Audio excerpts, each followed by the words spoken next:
Great, guys. Pleasant good morning to all. Happy Sabbath, and welcome to this exciting study, Signs of the Times. Now, we've all, more than likely, read Matthew 24, not once, but probably, just like me, a zillion times. It is one of those intriguing chapters in the whole, it was one of the most intriguing chapters in the whole Bible. It's Jesus himself speaking, came down here with a message so that we can know of things to come, of things past, of things present, and know exactly where we are in the timeline and in the bigger scheme of things. But without a proper understanding of that chapter, it's just like if you didn't have any information. If you apply the information, it's like no information whatsoever. And so today we want to go over that chapter one more time. And for those who have been in the chat, not the chat, the group for a while, you know we've done Matthew 24 before, more than once. But every time, of course, you know it's going to be sweeter and deeper. And so we in for a treat today. I promise you. You all could tell me afterwards, but I know it was a treat to receive, and I expect it to be a treat for everyone else. Let me line up the way we'll be doing this. With any book of the Bible, anytime we're studying anything, the first thing we need to do is to identify the time, the place, the author, who the congregation is, who is the direct congregation, who is in the wider scheme of things, who we could apply to it. And if I've left out any, you understand what I'm saying. It's that if we don't put the culture, there's another important one, the cultural aspect to ratio to it, then it will be difficult, if not impossible, to get the clear and precise message that is being presented. Conversation, context, yep, culture, and the rest is history. CCC? Yep. Love it. All right. So first and foremost, guys, Matthew 24, you all could turn to it.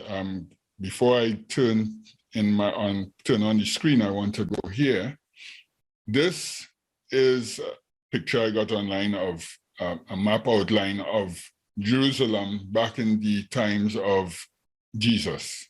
This is not present-day Jerusalem layout, even though the mountains haven't moved, but it's in the time of Jesus, right? Now, this morning, I will be Matthew. And I say I will be Matthew. I am looking for a Mark and a Luke. Anybody wants to be my Mark, meaning that you would have to read from the book of Mark for me, and Luke. Jadian is Mark, and Dr. Luke is Damien, right? Jadian, Damien, nice. That we'll get tied up with. All right, and the others, don't feel left out. We have 4 more characters to come shortly as the study begins. So I am Matthew, and I will start with Matthew chapter 24, verse 1, and it says, "And Jesus went out and departed from the temple, and his disciples came to him for to shew him the buildings of the temple. And Jesus said unto them, See ye not all these things? Verily, for sure, I say unto you, there shall not be left one stone upon another that shall not be thrown down. Not a stone left upon another." So, before we go any further, let us look at where we are and try to get a visual of these first 2 verses. So this is Mount Olivet, or the Mount of Olives. It's the same thing. And here is temple on the Temple Mount. Notice that where we are sitting on the Mount of Olives, of course, he'll be on this side of the mountain, we have a strait, right? There's a valley between the two mountains. So obviously there is nothing to blur our visions. From where we are sitting, and I say we, I want all of us to immerse ourselves. This is an immersive study this morning. Immerse yourself on the Mount of Olives and pretend, if you will, that you are looking over at this huge edifice. In those days, it would have been one of the wonders of the world. It was a fantastic building. Like, you know, it was like how you have the Caliph, the Burj Khalifa in the United Arab Emirates right now. And, you know, people, whether online to Google it, to look at it, or if you go there for real to really get the spectre of it, that's what the temple was back in those days. It was a fantastic building. The Herods did a fantastic job of renovating it. It was freshly renovated, fresh coat of paint, and it was looking good. The stones that it was built with are not like the little bricks that we build houses with today. One stone was big as your bedroom, depending on the size of your bedroom, or probably big as your whole house. So for Jesus to come and say not one stone will be left upon another is mind-boggling in itself. How would that happen? That was unforeseeable to the hearers. But yet, this is what he said, and it's Jesus talking, so we know when he says something, it's bound to must happen. And that would now bring us to the next set of questions. But before we go there, what about the time frame? When is this happening? We can put an exact date to Matthew 24. Write it down. There is no PDF for this on it. So if you want to take a note, take a note. The exact date, I can't give you the exact time or hour, but definitely it was in the afternoon or evening period. And the date was the 12th of Abib or Nisan, AD 30. The 12th of Abib, AD 30. How do we know this? Tuesday, the 12th of Abib, AD 30 is when this conversation took place. Ian, scoot across to Matthew 26, verse 1, and possibly verse 2, and read it aloud for us, please. Matthew 26, verse 1, and it came to pass, when Jesus had finished all these sayings, he said unto his disciples, you know that after 2 days is the feast of the Passover, and the Son of Man is betrayed to be crucified. Good, you can stop right there. So we see Matthew 26 comes after Matthew 24 and 25. Matthew 24 and 25 is one complete statement, Jesus speaking from this spot on the Mount of Olives there. Everything there is one. It's 2 chapters. Remember, I didn't have book and chapters. It's 2 chapters with all the information that he is saying at that point in time. And right after, it says, right after he finished saying that, or those sayings, he said to them, you guys know that in 2 days' time is Passover. And everybody knows what is the date of Passover. It is the 14th of Abib, correct? So therefore, we just have to connect the dots, and you see that the 12th of Abib is the day that he was speaking to the disciples. We are now taking a time capsule back in time, and we are on the final week. This week that Daniel 9 talks about, the final 1 week out of the 70, we are there now in time with Jesus and his disciples sitting on a mountain, relaxing in the cool of the evening under the shade of a tree, Tuesday evening, the 12th of Abib, the final Passover is about to happen. And I say the final, even though you know it have people keeping Passover every year, it doesn't count. Once the Passover was fulfilled, which is Jesus himself, which was the Lamb of God, then everything after that is just, you just doing that for yourself. You're not doing it to God, you're not doing it to help you, it's not gonna make you going to heaven or take you away from it. It's null and void once it's fulfilled. And keep that in mind, because apparently people get tied up with this word fulfill. It doesn't really mean what it means. I don't know. But the Passover was a fulfillment of something that was being done until that time. So, Lishi, can you read for me Leviticus 23, 1 and 2 here, please? So, okay, up to where? 1 and 2.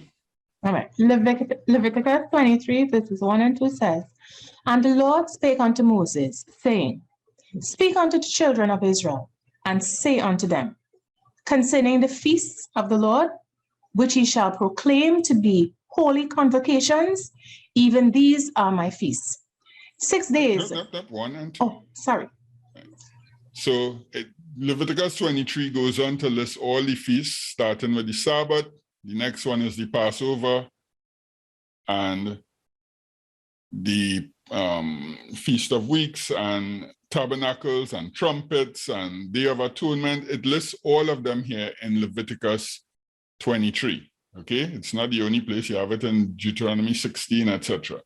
But why we came here is to click on some words, to bring English to this English.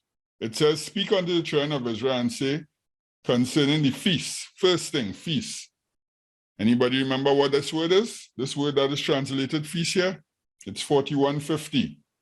4150 is the moon.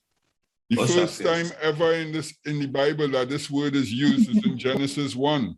When God created the moon, it was given responsibility for it said seasons in Genesis 1, but it's the same word. It's 4150. All right? So that word can be translated season, appointed times, feast, etc., etc. That's how it's been interpreted throughout the King James Bible, all these various words here. But the key to understand is that it is, without the moon, you couldn't know when these feasts will be. All of these feasts. Anybody want to remind me when Jesus died? What moon it was when he died? New moon? Nope. Full moon? Full moon. Always. Now think about it. It didn't have tea and tech in those days, and well, we have foreign guests on the chat, so let me just use it. Didn't have an electric company in those days. All right.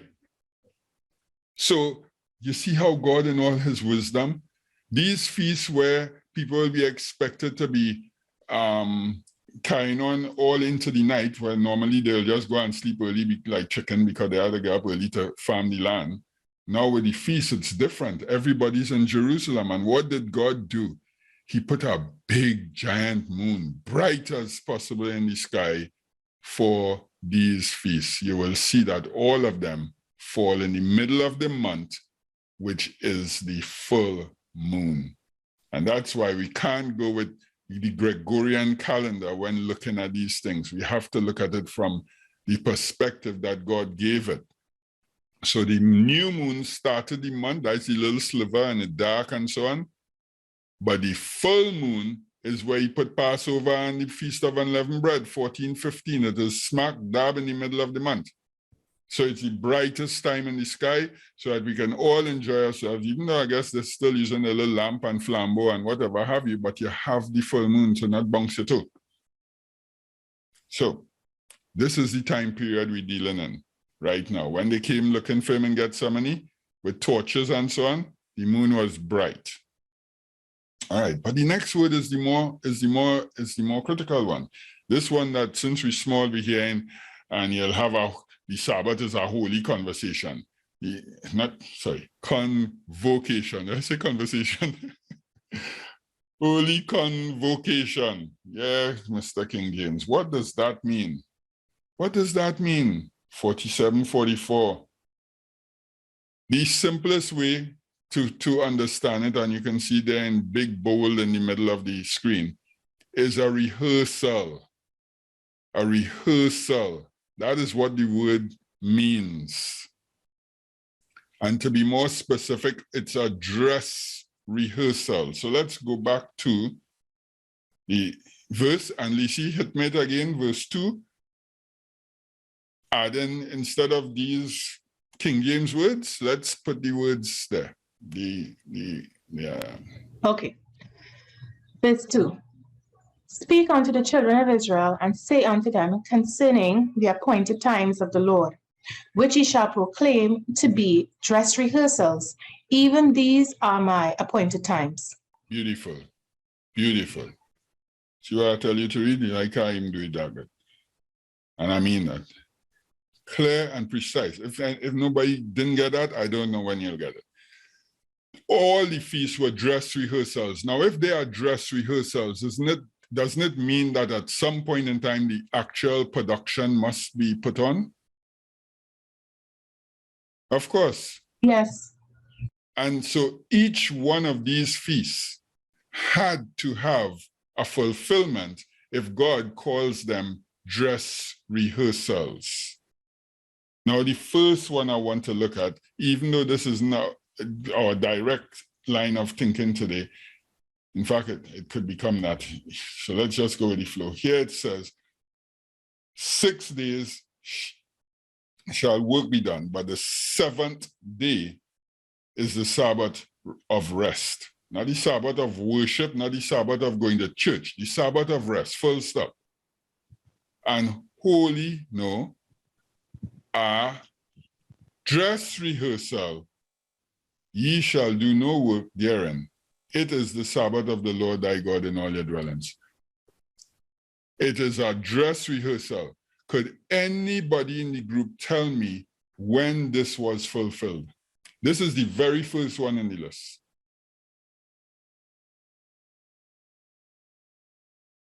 Nobody could answer because it has not been fulfilled. This dress rehearsal has not been fulfilled as yet. It is the only one left to be fulfilled. But if we just scoot down a little and we see the 14 days, the Passover, that is verse 5, and so on and so on, all those are the dress rehearsals. He said, these are my dress rehearsals. Each one is one. And we know that Jesus fulfilled the Passover in AD 30 on the cross. He became the Passover. Yep. And we could go on and on and on. And we will see. I don't want to do it because there's some, we need to do this in detail, which ones fulfilled, when they fulfilled, etc., etc. But I want to just stay with the one that the Sabbath is a dress rehearsal. And this wasn't something given to Israel. This was given to Adam and Eve. This is God's Sabbath. This wasn't even given to them. It said God rested and hallowed it and blessed it. It was all about him. It wasn't even for man.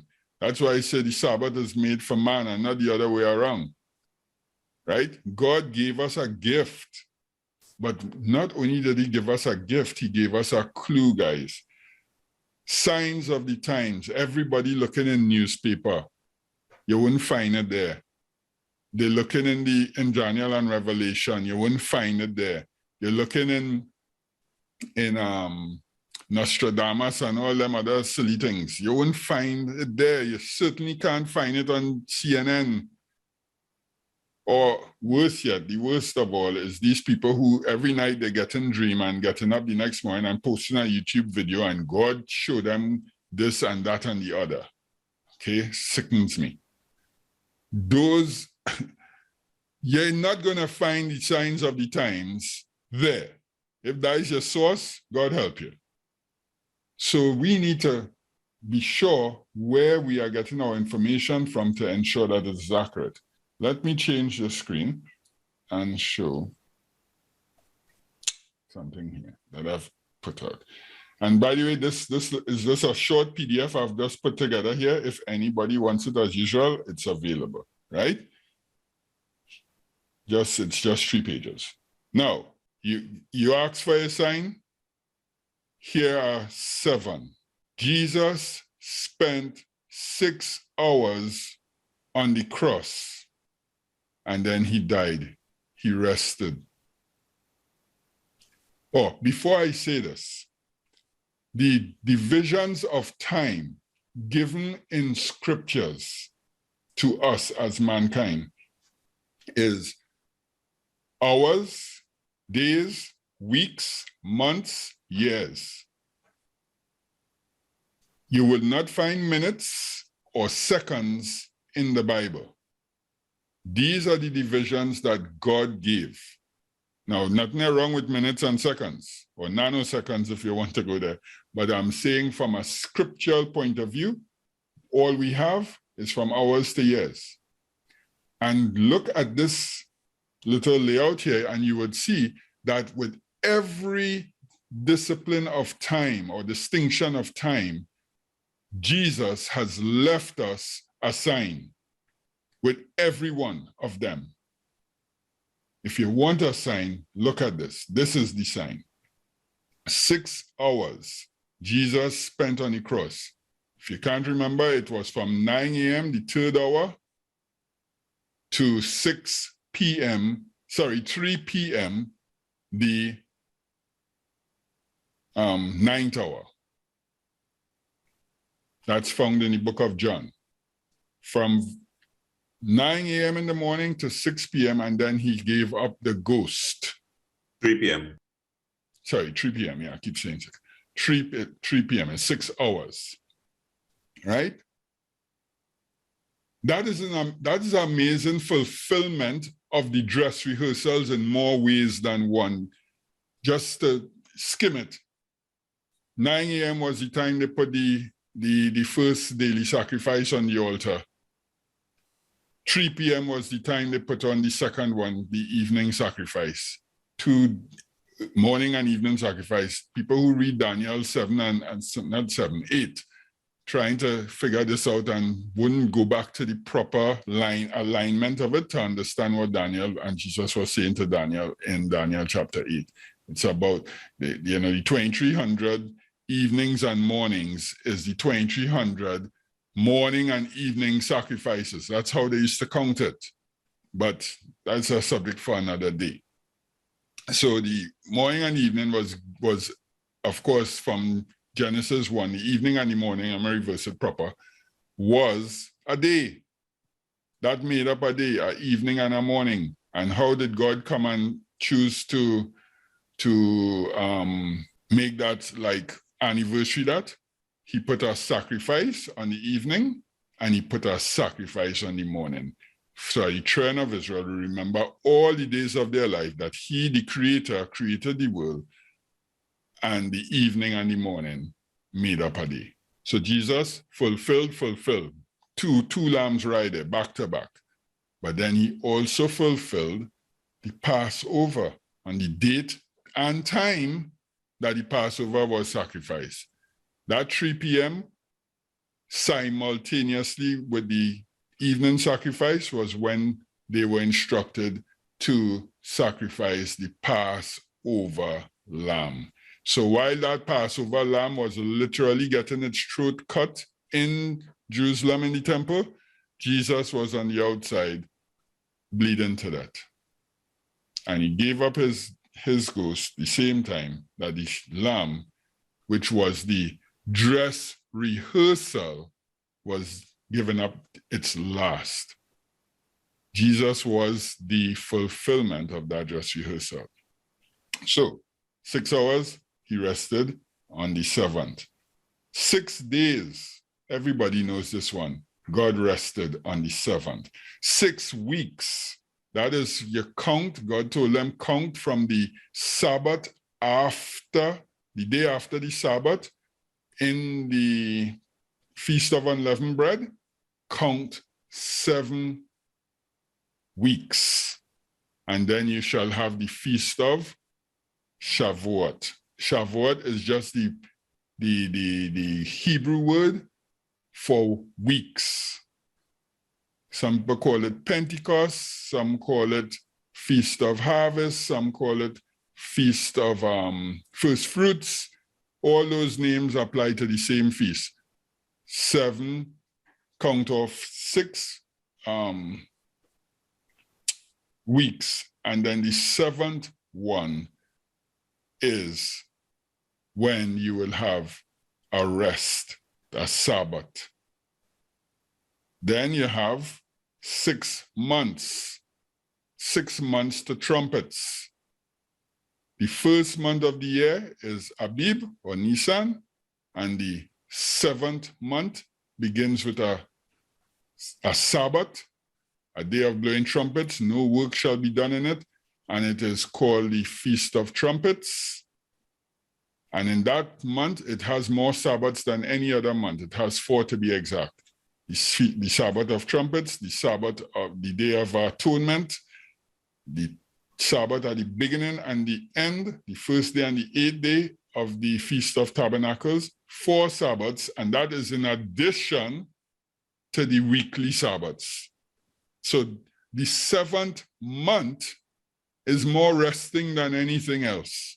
And it comes right after they finish all the harvesting and so on and so on. So you know, God knows what He's doing.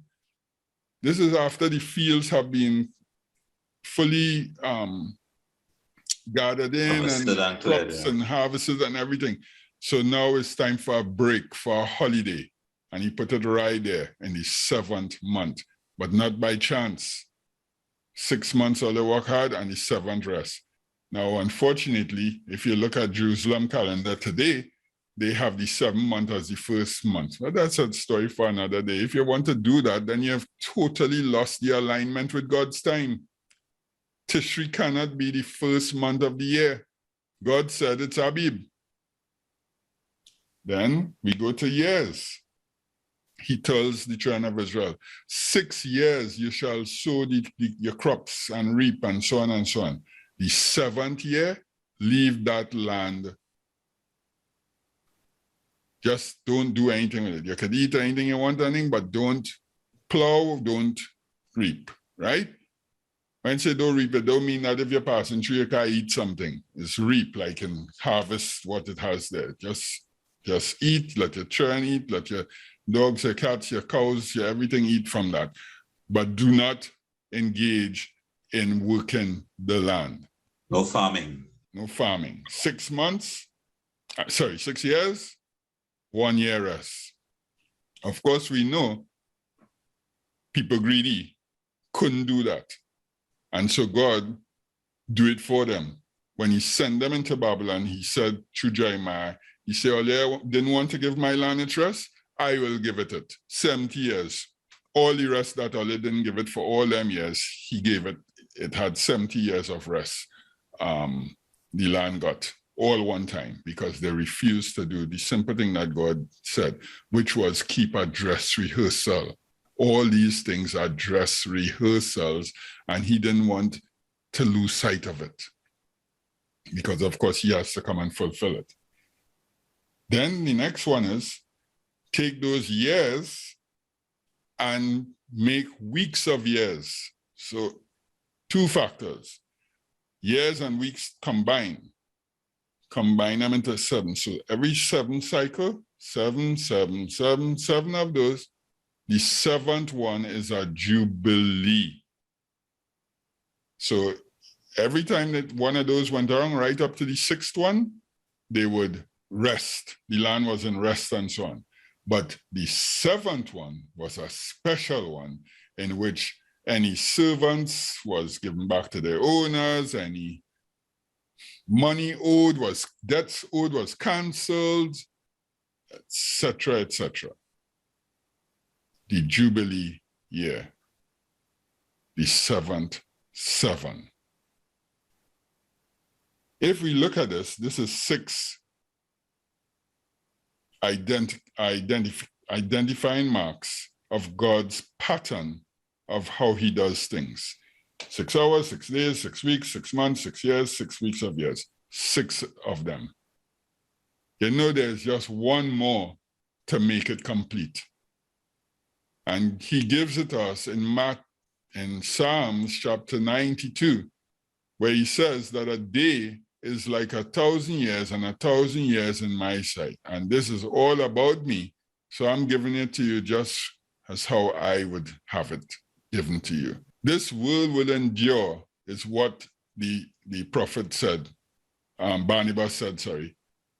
Barnabas, the Levite, we looked at it last week, the text in the book of Barnabas. This world will endure 6,000 years, and the 7th one, the Messiah, will reign. It will be rest. God's perfect number, 7 times, using every division of time that he gave us in the Bible. If you still don't see the connection, I don't know. Your signs are here in front of us. They've always been there from the day he created this universe. And it was the 7th day, and he said, and God rested.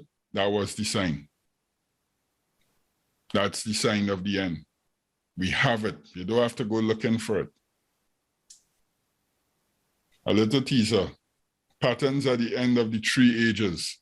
Same Barnabas told us also, and the Rabbi Elias and all the other rabbis that we read about last week said that the earth is divided, earth's time is divided into 3 ages.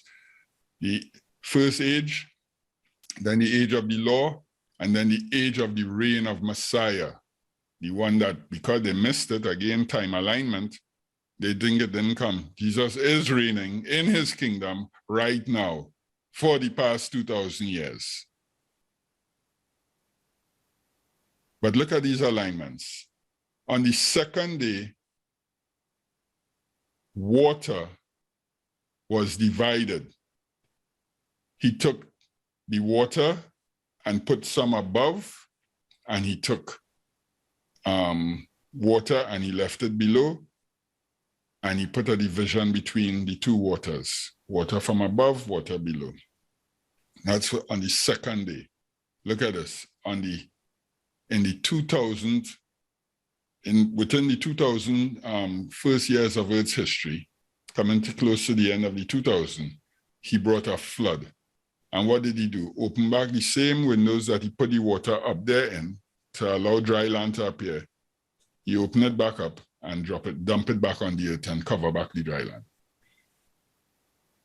2nd day, 2,000 years, okay? The 4th day, he said, let there be light. Lights, I should say, lights, because that was the 1st day. Let there be lights. Let there be sunlight. So, lights, which is the sun, the moon, and the stars. What did he come? When did he come? He came right at the end of the 4,000th year of Earth's history and said, I am the light of the world. I am the sunlight. I am the brightest light. Follow me. I am the real sun. I am the light. But look at the timing. This is not by chance. Then, on the 6th day, he created man. And if everything is to be correct here, guys, at the end of 6,000 years, he's recreating man. From Adam, the man who he created on the very first 6th day, will be recreated along with all of us. Hallelujah. And there's a couple other patterns in this little short 7 thing here if you all want it. All right. So the key that I did all that opened, that unlocked a whole Pandora's box that, you know, I know we didn't get into the detail, but I think it's sufficient to have us all open to what the understanding.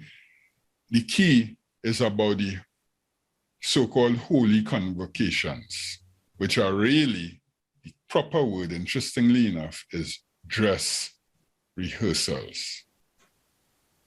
And so once you have dress rehearsals being fulfilled, then you can't fulfill them again and again and again.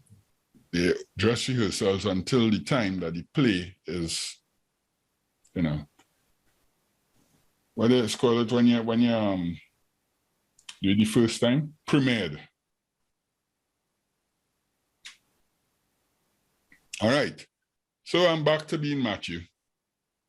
And we got the time. It's Tuesday, the 12th, the evening. Abib, the month, AD 30, the year. We are on the Mount of Olives, and we are looking straight across the Kidron Valley at the temple. And it is a beautiful edifice. And so some disciples said to him, and by the some disciples, I want us to note, we see Jesus as some little pummy one walking around the place. That is a wrong impression. Jesus had throngs of people following him everywhere he went. In order to get away from people, he used to either excuse himself or ask them for excuse. For the majority of times, Jesus had throngs of people around him.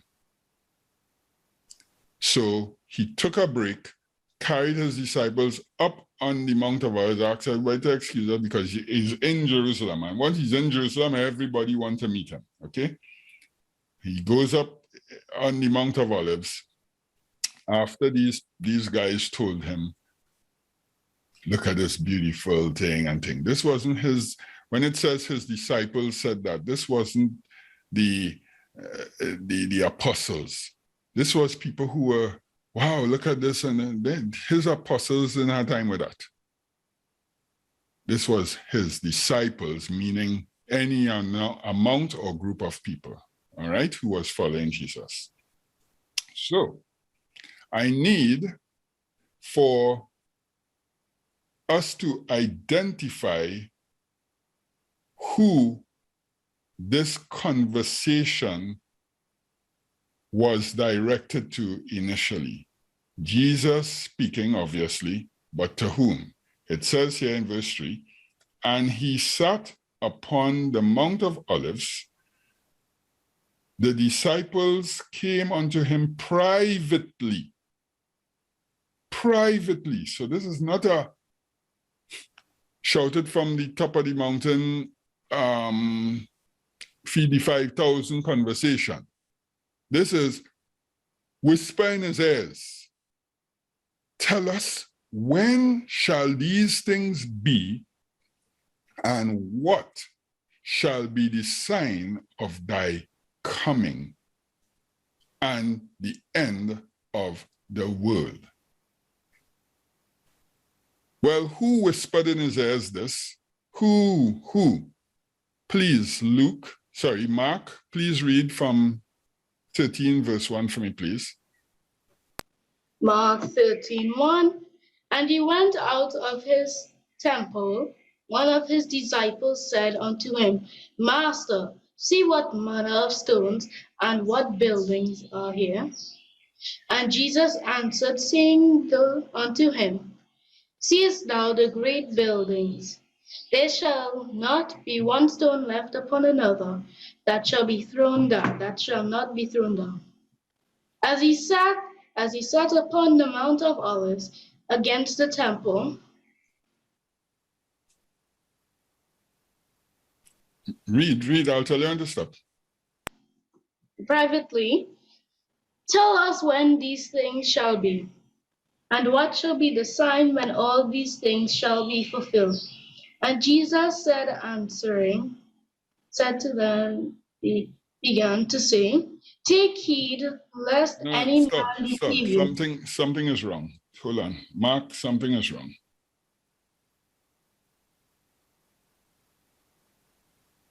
I don't know which Mark you're reading, but you missed out verse 3 altogether. And that's the most important verse. I was waiting on this verse. And he sat upon the Mount of Olives over against the temple. And continue, please.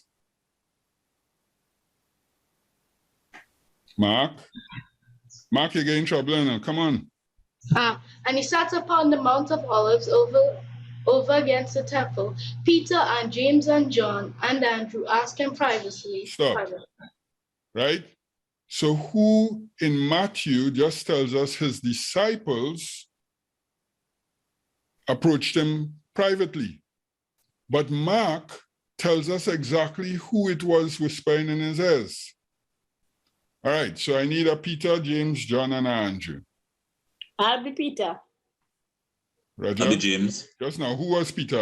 I need to Eves. clarify the voice. Eves. Who? Eves is Wives. Peter. Wives. You're taking my name. Right? I heard a James. I'll be James, Terrence. Terrence is James. I need a John. Male or female, it doesn't matter, you know. Don't worry, the names are male names, you know. Okay, I'll be John. Thank you, John. And I need an Andrew. I'll be Andrew. Who is that? Roxanne. Roxanne, right. So we have Wivis is Peter, Terrence is James, Lisi is John, and Roxanne is Andrew. I'll remember because I may forget about it names, okay? That's no secret. So you guys are the four guys talking secret. As when I was small, I used to say cigarette in Jesus' ears, okay? I thought he'd want a cigarette in his ears, but that's, you know, since Lisi said today is the day of the children, and we reminisce a little bit, right? So it's not all the disciples that are speaking to him privately.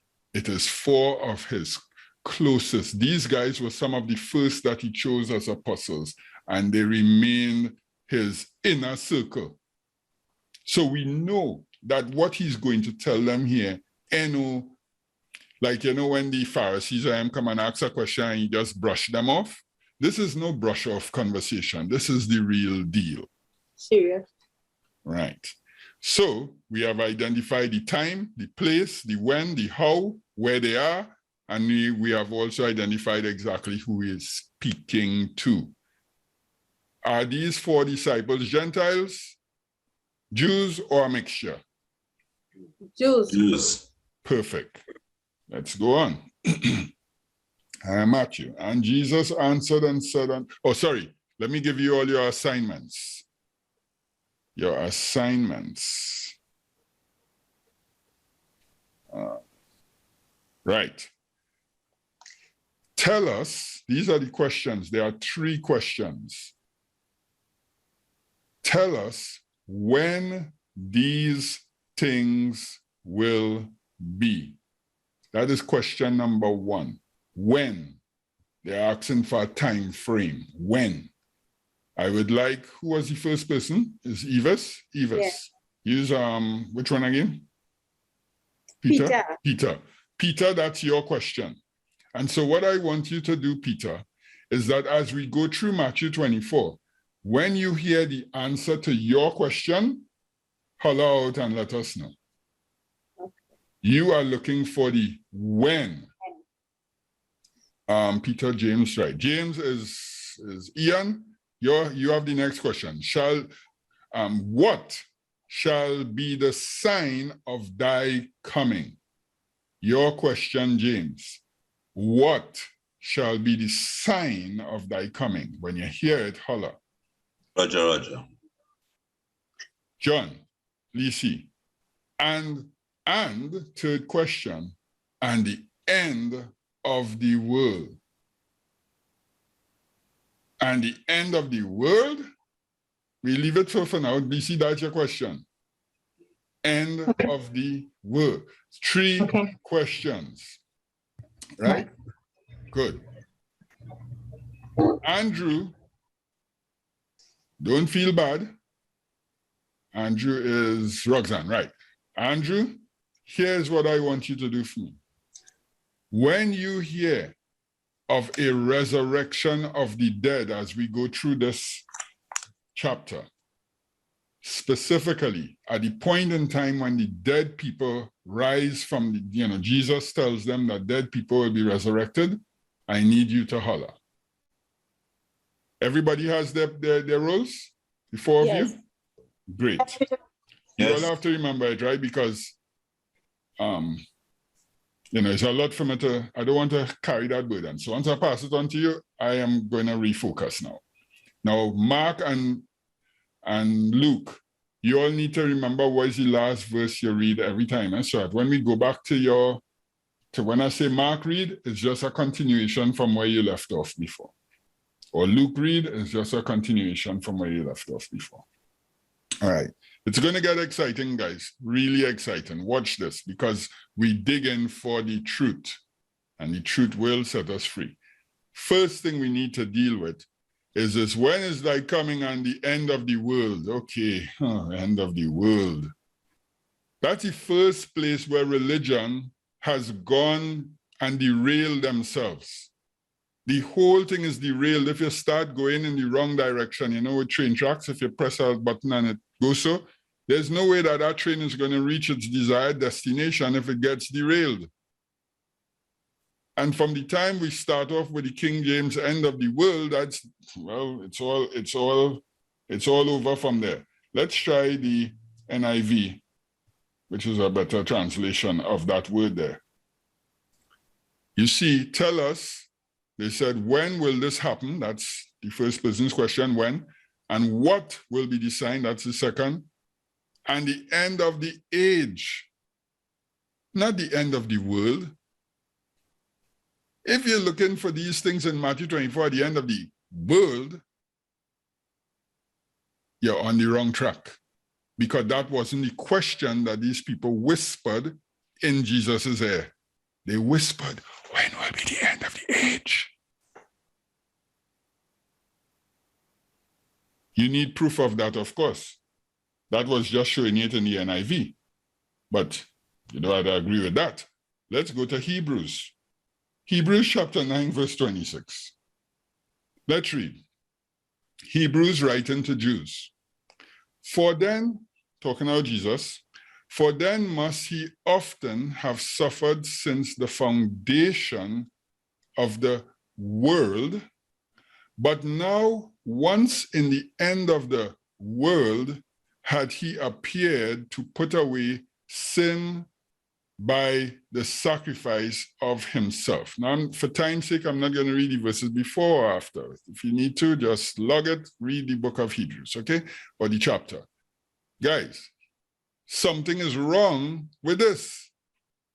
It's speaking about Jesus dying on the cross. It says, for then must he often, meaning if he was the lamb that they were sacrificing every year that the priest used to go into, that dress rehearsal lamb that was over and over and over, if he was one of those, he would have had to suffer often since the beginning of the world, the foundation, since the beginning.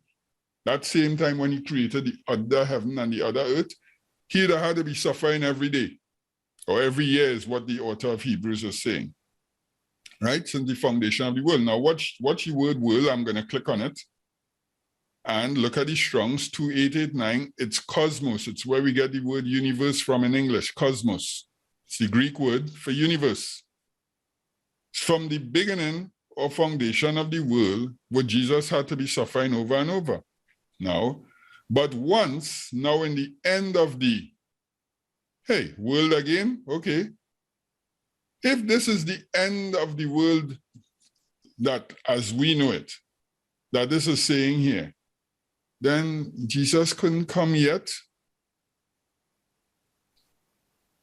Because we still here 2,000 years later, and the end of the world ain't reached yet. So what Hebrews talking about, but now in the end of the world, he has appeared unto us. Well, that would be rubbish, wouldn't it? If we only read it in English. Because the word there is not world, but the translators just choose to put world when the word is Age. Of course, 165 aeon, age, which now makes sense. Because if it was the end of the world, then Jesus hadn't come yet to die on the cross. This is clear to everybody. This is very important we establish this. And the Jews would have been right. He did not come. The Jews would have been right. Most Jews would have been right that he did not come if that was the case. Right. So, but once, notice he's not doing it twice. Once in the end of the age had he appeared to put away sin, not fulfill and then he had to come and fulfill it again and come and once. You could only fulfill something once. Once at the end of the age, he had appeared to put away sin and sacrifice, by the sacrifice of himself. No more lambs needed after that. No more dress rehearsals needed. No morning and evening sacrifices needed. The dress rehearsals were done. He did it. But the key there is the when. It's the end of the age. Let's look at one more text in Hebrews so that we get our alignment markers correct. And that will be in Hebrews 1, 2, and 3. God, who at sundry times and in divers manners spake in times past unto our fathers by prophets. This is how the book starts. He starts off with this, plain and straight. Our God in the past, back in the days, used to speak to us through prophets. He spoke to all our forefathers and ancestors and so on through Moses and Had in these last days spoken unto us by his Son. No, he didn't say that. He didn't say that. Because we living in the last days, and we living in the last days, we in the last days. Everybody's we living in the last days. Oh, read all your Bible, please now. If he said that the time when Jesus came, which was the end of the age, which we had just aligned from the last reading, is the last days, then how are we living in the last days? Now, granted, I'm not trying to be silly here. Granted, we are living further on than Jesus. So, and we are in the expectant last days of Earth's history, but not last days by biblical context. When the Bible, Matthew, Mark, Luke, John, and all those books are talking about the last days, they are referring to the last days of the age. The world time is divided into 3 ages, as all of the rabbis put it clearly. And as Jesus quantified and confirmed when he answered the question that the disciples asked him, tell us when will be the end of the age. So let's get it straight. The last days, anytime you see it in the Bible, is not speaking about our time. It is the last days as it aligns with the time when Jesus came, and the end of that age. He had in these last days spoken unto us by his Son, whom he had appointed heir of all things, and by whom also he made the ages. That word there is not worlds, it is ages. I'll click on it just so everybody to see for yourself, okay? He could have put the world there, the cosmos, the universes, the whatever. He did not. These people are using the correct words to express what they want to express. And English translators have just come and made a mock of it. Because we just feel the world, when we see age, we put it, and so on and so on. But let's look at an important little lesson here. Another little quickie here for us. I have here English words. We have beer, we have beer, we have beer, and we have beer. 4 English words, all pronounced exactly the same, but the first one, B-E-A-R, I have there a brown bear and a man bearing a load on his back. The next one, B-E-R, a cool drink of beer, alcoholic or non-alcoholic, take it how you want. Then you have a B-A-R-E, which also identifies with a something or bearing load, Could be a building bearing load, a foundation bearing load, could be a man bearing load, could be an ox. Bearing load is twice, B-A-R-E or B-E-A-R. You could use either spelling and it would be correct. And then there's this little lady showing her feet, bare feet. We just talk about and so on. Bare back, bare feet. That is B-A-R-E, and then B-I-E-R. B-I-E-R is the thing that they use to put the casket on when you're burying a dead person, and it bears the dead person, B-I-E-R. 4 different spellings. Now, let's just say that somebody years from now, this becomes an ancient language, and somebody years from now is translating it. And they say, well, you know what? I think all the bear, once it's pronounced bear, is B-I-E-R. So everything we will just put B-I-E-R. That's the translation for everything. So a man drank a B-I-E-R. A woman had her B-I-E-R, leg showing. A brown B-I-E-R came out of the bush and jumped on the man. Or you all see the point I'm making here? Even in English, we can't do this silliness by just wish-washedly translating words. We would lose the entire meaning. It would not make any sense.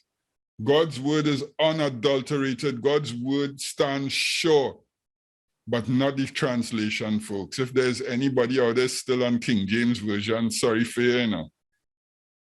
Because God never spoke in King James language. He spoke in, the Bible is written in Hebrew, Greek, and Aramaic. And by the way, ancient Greek, Hebrew, and Aramaic. The Hebrew that is spoken today isn't even the Hebrew that the Bible is written in.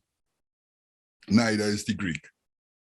Ancient languages, but that's how it was given. And the only way we'll be able to understand it is if we keep cognizant in our minds that these factors play a role, and don't get carried away with people telling us about you could only read it in one translation. So,